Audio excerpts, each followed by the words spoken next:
In today's video, I'm going to teach you how to change your Facebook page name in Meta Business Suite. To follow along, make sure you're logged into the Facebook account that manages your business page. It's best to do this on a computer, using a desktop browser, because the layout matches what I'm describing.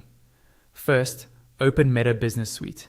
You can do this by going to the Business Suite link in your browser, or by selecting your business from the menu if you're already logged into Facebook.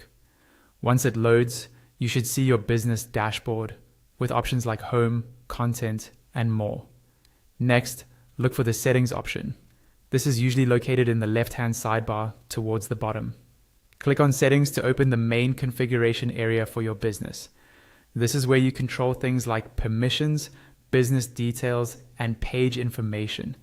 From the Settings area, find the section labeled Business Info in the left-hand column.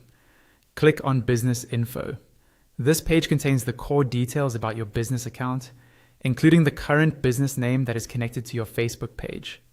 On the Business Info page, locate your business name near the top. Next to the name, you'll see an Edit option. Click on Edit to open the fields that allow you to make changes.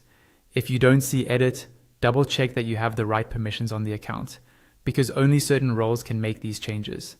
Once the Edit panel is open, click into the Business Name field. Here, type the new name you want to use. Take a moment to make sure the spelling, capitalization, and spacing are exactly how you want them to appear publicly.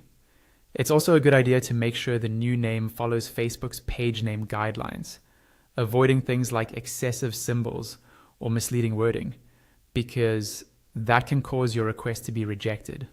After you've entered your new business name and you're happy with it, look for the Save button, usually at the bottom of that section. Click on Save to confirm the change.